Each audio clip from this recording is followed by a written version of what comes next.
Gotta jump into the game right now. Just stop this conversation right there. So in the bottom right corner of the map, it is from Double Dutch Dragons Epikfaal. It's Hubinator from the chat. Hello there, Epikfaal. Can you hear me? I don't think he can. But welcome in this game anyway. Yeah, definitely. And in the top left position, we have the yellow Protoss player, Haxgg. GG. GG. Haxgg. GG in the house. And this is yet another PvP that we have going on here today. Yup. Lots of P's. You know, this map can produce some pretty long epic games. Which in case of PvP could, I repeat, could translate into long, boring games. But, you know, considering it's Epikfaal and Haxgg playing, I doubt we are going to see much of le boring stuff. Nope, it shall not be le boring, I feel like. Nope. Me too. It's not going to be too, you know, fancy, fun stuff and all. It's not like there's not going to be any proxies or really cheesy stuff. That is always fun to watch, but yeah, hard to play against. And not everybody likes it, because you don't learn as much if you watch it. Yeah. And of course, DSCL Bootcamp is all about learning. Yeah, but these are just the qualifiers. So, am I right? You know. Oh, that is true. We can live with that. Alright, so double gas being taken for both guys. Haxgg sees everything. Just in a slightly, well, very slightly different timing. Going to have to see how fast those gases are going to be saturated. Usually, once you get that cybernetic score down, you saturate your gases fully. This is what you mostly see in most PvPs, because people want to tech up so quickly. Since gateway pressures don't really work anymore. I mean, I have seen, and it was surprisingly in Go for SC2 finals, I have seen a 4-gate with, like, really being used versus a Zerg, and it worked.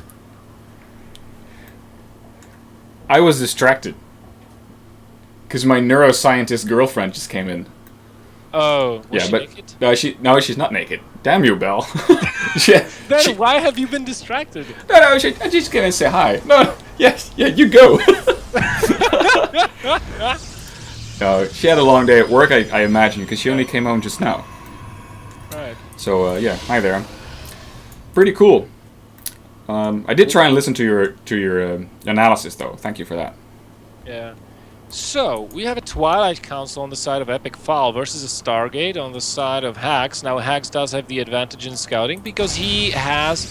Well, actually, both players saw their openings, saw their respective openings, now that I check the vision of each particular player. So, neither of them should be surprised, which means the player who opened DTs, in this case Epikfaal, probably will not be going... Well, open Twilight, he will probably not be going DTs. I'm taking a look at Hax's player view right now, and I can tell that he's looking at his base mostly, and he's wildly selecting different stuff in his base. So this is definitely the phase of the game where you are focused on executing that build that you practiced perfectly. There's not much different stuff going on. You're just trying to focus on the build that you prepared, or that you thought of on the fly. Obviously, it's also a possibility. Oh, a second Phoenix in production. All right, so. Looks to me that Haxgg wants to do a very Stargate-centric build with a slower expansion. Now, Epikfaal, on the other hand, he's going to be pressuring his opponent really hard. And since he did scout that Haxgg opened with a Stargate, he knows he does not need a robo facility. Because there's no threat of DTs. And he knows that going Blink is going to be advantageous for him due to the lack of robo facility and therefore lack of immortals. And we even see a 4th gate being added on. This is going to be make or break for Epikfaal, but at the same time, I don't think Haxgg is quite prepared for what is to come his way. Okay, do you think Haxgg is going to get the Mothership Core? Most definitely. Oh, he could have stuck around. Yeah, but it would have cost him at least 1 Phoenix, probably 2, I feel.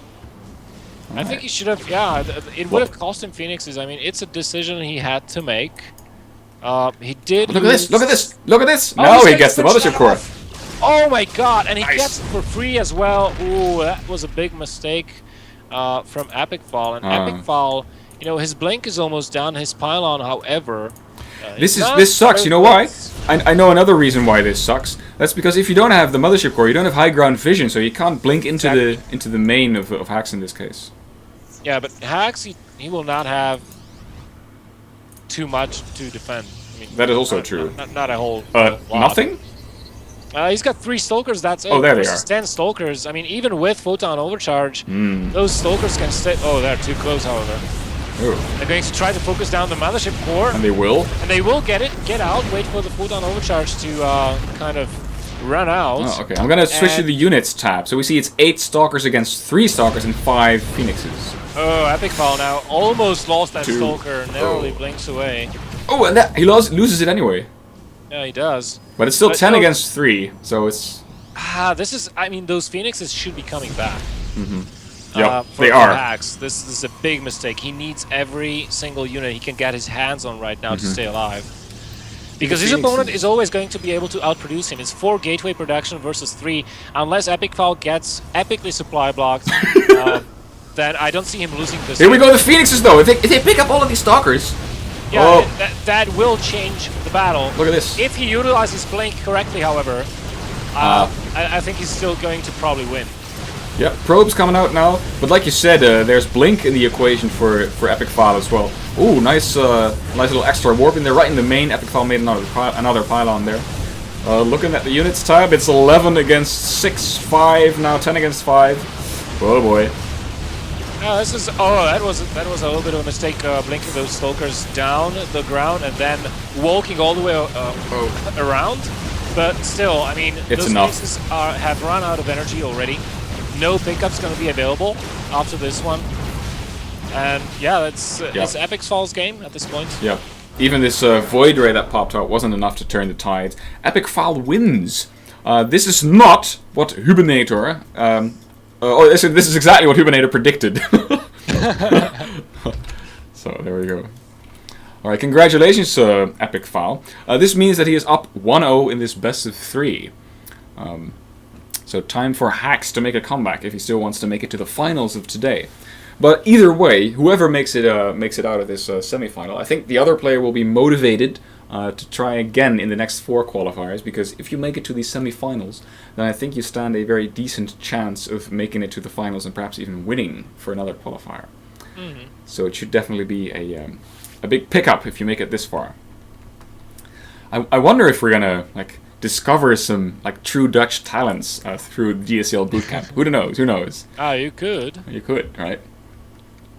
I mean, everybody has to start somewhere, right? Everybody has to start somewhere. Maybe you start at DSCL Bootcamp, where you get coaching from Yona and Grubby. Hey, Yona is really good, by the way. Definitely, yeah. Most people I talk to that actually do play Starcraft, they say Yona. You don't want to touch Yona. Yeah. In terms of you don't want to do that. I mean, in terms of game knowledge and just how smart the guy is. I mean, I talked with him about various situations in game when we casted the finals of the DSCL 2014, and the guy is ridiculously smart. And you know, the thing is that both Yona and Grubby are beyond the point where you kind of still struggle a little bit sometimes with the game.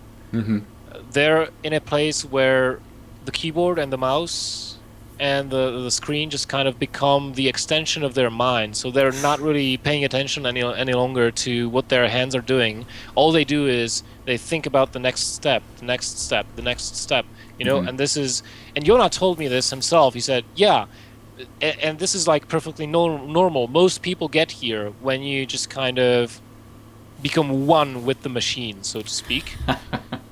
And it's at that point in time when you suddenly realize there's a whole another world of StarCraft that you haven't had the opportunity to discover yet. And even as you start to delve deeper, you find more and more layers in the game. It's like a trick behind a trick behind a trick behind a trick, you know, like in Dune. That's when the metagame starts. Yes, that as well. Also, right. All right. It's What do been you really think? inspiring, you know. What do you think hearing for by the way for the current PvP that we're in? So we saw Epikfaal win with a 4-gate strategy. Do you think he can try it again, or who needs to switch up now? I think Epikfaal definitely will be switching it up, because usually PvP, sometimes it's not as much about the build as it is, especially in a best of X scenario. It's, I opened DTs the first game, I opened DTs the second game, and I won both of them, so third game I'm going to open with a Stargate. You know, or, well, maybe not with a Stargate, but you get the idea. I mean, it's about what strategies you use, and then you have to, you kind of push your opponent into thinking, he's probably going to do A this time around. You know, it's, sometimes you're choosing builds in a PvP, depending on what happened the game previously, instead of choosing builds according to the map, because in PvP the maps don't really come into the equation that much, I don't think. Right, true. Well, I think most mirror maps don't really deal with the different maps, right? Unless, of course, it's an asymmetrical map. It's different in PvP because of warping mechanics. I mean, even in TVT and ZVZ, you still have to take the map into account somewhat, because your units have to travel across the terrain. But because of warp prisms and pylons in PvP, it's a little bit different. Okay. So it's not as significant. By the way, for this game, in the top right corner, it was Epikfaal, Green Protoss, currently up 1 game, facing Haxgg in the bottom left corner. Both players going about it normally so far. Haxgg is being very diligent with his scouting, and sending out a probe pretty early. That he is. Straight after the pylon. Obviously, this is not going to be a proxy, because he would have sent the probe way earlier and built a pylon somewhere, you know, here where the probe is now. But he maybe just wants to make sure, absolutely sure, that there are no shenanigans going to be going on, that there are not proxy gates going to be building right now somewhere where he hasn't scouted. You know, scouting for proxies on 2-player maps, you can either scout all the proxy locations and then go back to your base, or you can go directly to your opponent's base as quickly as you can, and then you see if he's building a gateway or not. Yep, good call. Yep. So, right. Epikfaal also getting his probe into his opponent's base right now. Let's see what he is going to discover there. Everything, I'd say. Yep. He's going to see... Everything. Well, there's not much to see. Right now, I mean, double gas openings are pretty much the standard in PvP, and you know, then the cybernetics core comes down for both players. So until the core finishes, you can't really tell much of a difference, apart from the current boost usage and whether the player is or is not getting the Zod or a second gate. You don't see. I've got a question. Because both these players know that. They know that it's going to be pretty much standard until a later point in the game than right now. So why send out a probe now? I mean, even Epikfaal decided to send out his probe before he saw Haxgg's probe coming over. So is it that they both kind of maybe expected in the back of their mind that there was something funny going on? Maybe out of habit. But here is a piece of scouting information that Epikfaal could actually catch on to. He doesn't see a third pylon in the main base of Haxgg, because that third pylon is in the top of the map, and there's a Twilight Council, so probably going to be proxy DTs. And I don't know if Epikfaal realizes that there is no third pylon there. Wait, Epic doesn't have his own third pylon yet, so... Oh, that's true, and he should be building one. Yeah. Maybe he's pretty supply blocked, right?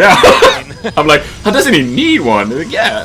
That's the thing. He should have had that third pylon up already. And I don't know. I mean, where's the Stalker going? Yep, right. Yeah, he's gonna find that. Money. He's gonna find that. Into the money. So he did realize what was going on.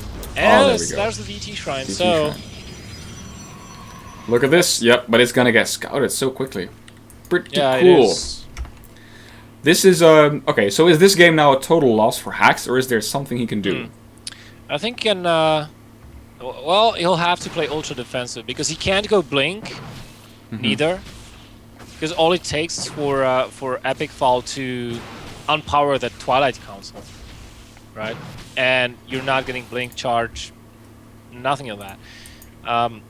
And Epikfaal, you know, he's going blink. So if he adds on a robo facility right now, as well, there we go. He's going to have observers, and he can just continue to research blink, and then go and attack with his blink stalkers. He knows he's probably going to have the numbers advantage on his side due to the DT opening, and he's going to have detection. So there's no need for him to actually expand. He can kill his opponent just with what he has. So far, your analyses have been spot on. I wonder if that's exactly what we're going to see from Epikfaal. His warp gate research has now finished. I imagine he will be, there we go, transmorphing or changing, or what's it called? Warp into gateways into warp gates. Not sure what the term is there. Yeah, Epikfaal is definitely going to attack. Oh, look at this! Haxgg is actually trying to defend. He managed the mothership core. Ooh. He'll get That's unfortunate. He'll get it. Oh, he does lose it, and he doesn't even get the pylon. Oh, that was really unfortunate. I mean, Haxgg, he did, however, cancel the Dark Shrine. So true. You know, that was So yeah, basically, it still had done nothing because this Twilight Council is not doing anything for Haxgg right now. Yeah, but the pylon is still Dark there. That's the problem. I mean, you can stage attacks from that point, and you know that was good call by Haxgg, canceling the DT Shrine to have enough resources, and he warped in those stalkers immediately. That was a good reaction, because 3 versus 2. I mean, guess who's gonna win, right? 3? Yeah, exactly. Ah, cool. You're good at maths. Yeah, I'm good at guessing. So, Haxgg has his expansion up right now, and that's what he's missing in army size. It's 15 to 25. So that's roughly about the cost of 3 to 4 units. And we have 4 gates in the field for Epikfaal. And Epikfaal is determined to take out this northern expansion from Haxgg now. Yeah, he needs to take out the pylon, and then he can go attack. I don't think he'll be expanding. Like I said, there's no need to. However, Haxgg has bought enough time with those 3 stalkers to get that robo facility to finish. His first immortal is just about to pop. He needs to play defensively now, not get caught out of position in the middle of the map, and wait for a second immortal to pop out, and then he'll be able to defend. Yeah, this is not a good start. Ooh, loses Stalkers to blink. Yeah, he'll lose those sentries. It would be wise, actually, from Epikfaal to target those down. Yep, and he does. There we go. I think this has drastically diminished the chances of Haxgg of defending. Yeah, nice micro from Epikfaal as well. Oh, this was not a good piece of microing, however. That Immortal still staying alive. And let's take a look at the unit counts. It's 1 Immortal apiece, 9 Stalkers, 10 Stalkers to 7. Photon Overcharge could help if there was a Mothership Core available. Yeah, that blink was very destructive. Yeah, it was.